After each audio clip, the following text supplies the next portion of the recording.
आई भैया हम उमेश बिहारी गायक घोसी पकड़ी मऊ वाला, साथ में हमारी सुनीता चंचल जन विधा का सुंदर गायिका है। आप हम लोग के बीच में एक पारिवारिक चीज ले आवत नहीं जा, प्रस्तुत करत नहीं जा, जौना के आप लोग सुनल जाई। आज सुन के हम दोनों कलाकारों का आशीर्वाद लेकर काम कर जाई। सुनतारी हो का जी? एगो बात तो क्या आज हमके बतावे के बा। कौन बात? आज हम जाई बम्बई कमाए बदे।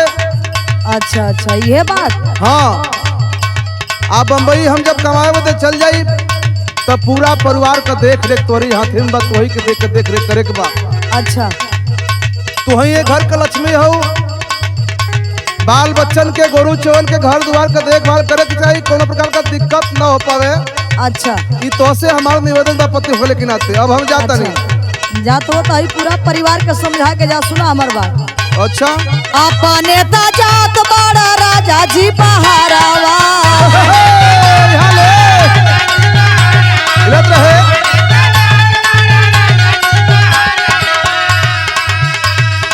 अपने ता जात बड़ा राजा जी पहारावा, नैहरवा हमहू जाई जाई बे राजाऊ नैहरवा।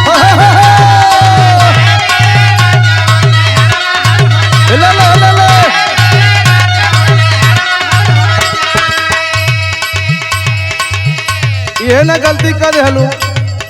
अब हम बाहर जाई बा, तू नैहर जाइबू, हम जाई ना तो का कमी बा, का तो के परेशानी बा। सुना एगो तो के हम बात समझावत तनी।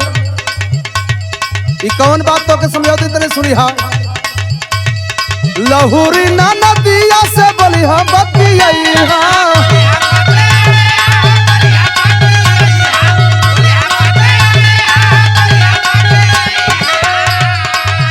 तुहार मन ना लगी तो के कोनो दिक्कत होई, कोनो परेशानी होई तो हमार बहन बाबू से बोली है बतिया, हमार भाई बाबू से बोली है बतिया, लेकिन परिवार के एक में बना चुना के रखी हा। ई तो से हमार कहना बतनी सुना का। लहुरी ना नदिया से बोली है बतिया, बिया नैहरवा जनी जई जई हो धनिया, नैहरवा जनी जई सुना ए धनिया।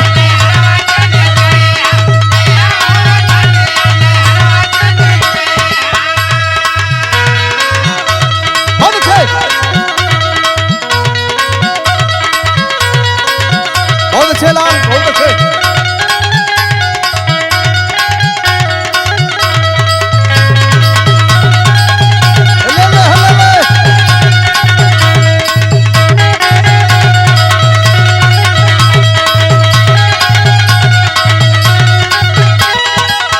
सुना सुनावा। तो कहत हुआ कि घर परिवार देखिया, माई बाबू के देखिया, तब बहन से प्रेम से रहिया। तब आखिर कैसे रह तुहर कैसे बहन तू रह हमसे जाती? हरदम गुस्सियले बोलेली। अच्छा तुहर भौजाई देख के जरबे करेनी, तुहर माई बाप रोज हमके गरियाबे करे तो हम रहब कैसे? यहाँ ले हाँ तो के ये परेशानी बाकी और कोनो परेशानी हो के बतावा, तो सुना। बतावा। जेठा जेठानी के सहाले नहीं बोलिया,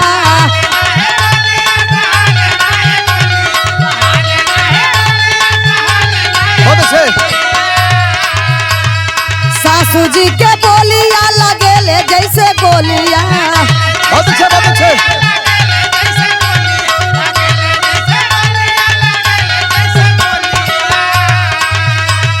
सुनी सुनी ही यारा पगिरेला बजारवा, नैहरवा हमहू जाई जाई बे राजाऊ नैहरवा जाई। हम ना रहब तोहरे घर में। तो के रहे के पड़ी।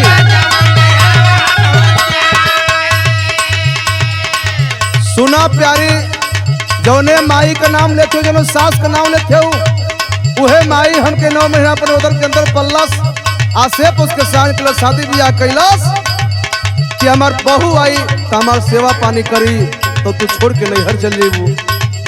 तई अच्छा ना लगी तनी सुना।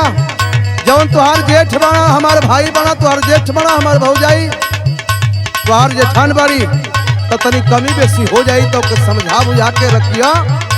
आ समझा के रखबू तबे परिवार के सम्मान आगे बढ़ी। तने सुन ला का जब सबके समझा बुझा के रखबू एक में तो एगो काम करब, मूड मिजाज बना के काम करब बम्बई में जाके। कौन काम करब? नौकरी करब खूब रुपया कमैबे।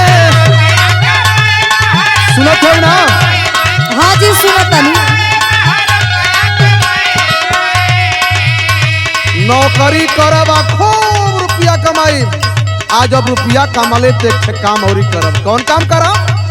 जवन जवन कब गोरी तोहा के लिए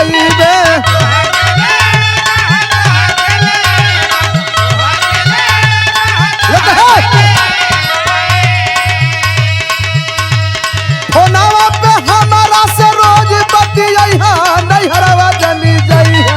सुना है धनिया नहीं हरवा जानी जाई है। अरे जे घरे ना बतियावा तो फोने पे बतियाई।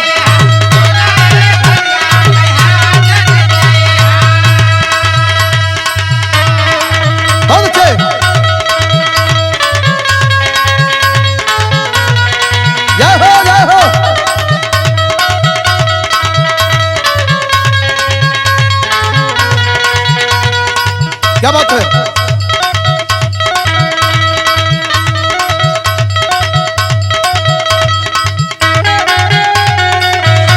ले ले ले ले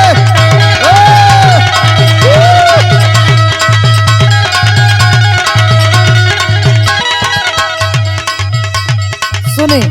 हाँ बतावा। हम रहब वही शरीयत पर। हाँ आप रहे कहती तो हम रहब, लेकिन ये हमार सवाल है। कौन सवाल बा भाई? सुने सुनावा।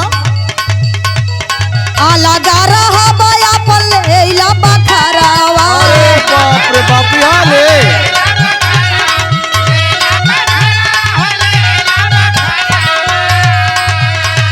हरदम गरिया आवेला बुढ़ावा ससुरावा। यही गड़बड़ है, यही गड़बड़ है।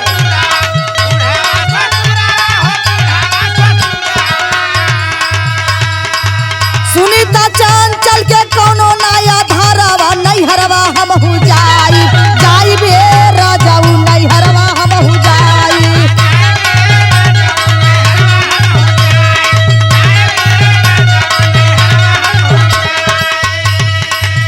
तो आज सुन लो हमारे एगो फैसला है, कान खोल के सुन ला। बोला। तू हमार धर्म पत्नी हो, तो के समझौले का हमार फर्ज है। आ हमार बाप मातारी तो के गाली देना बोलेला तो बूढ़ पोरियन का गाली आशीर्वाद होला ओके नजरअंदाज कर देवे के चाहिए। आया लगा के बात करत हो, आ बोलने के बात करत हो तो के बहुत दिल से मनीला, लेकिन यह समस्या है कि तब तू अलगे रह करते हो। तो एगो बात और तू सुन ला कान खोल के, हम का बताओ थे ये लगा में मजा नहीं के चार बात सही है।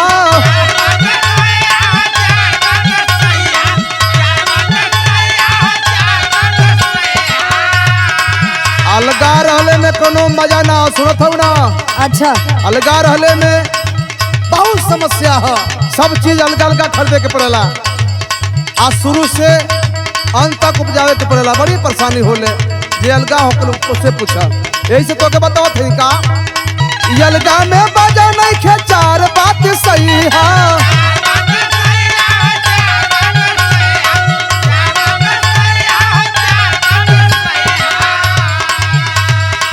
उबसा बिहारी जी से मिली जुली रही है, मिली जुली।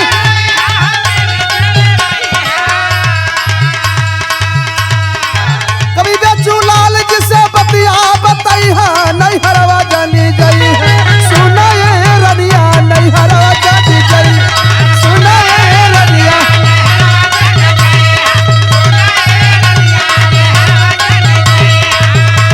नहीं हरवा हम हो जाई जाई बे राजाऊ नहीं हरवा हम हो जाई। नहीं हरवा जानी गई है, सुना ये धनिया नहीं हरवा जानी गई है। नहीं हरवा हम हो जाई जाई बे राजाऊ नहीं हरवा हम हो जाई। नहीं हरवा जानी गई है, सुना ये रनिया नहीं हरवा जानी।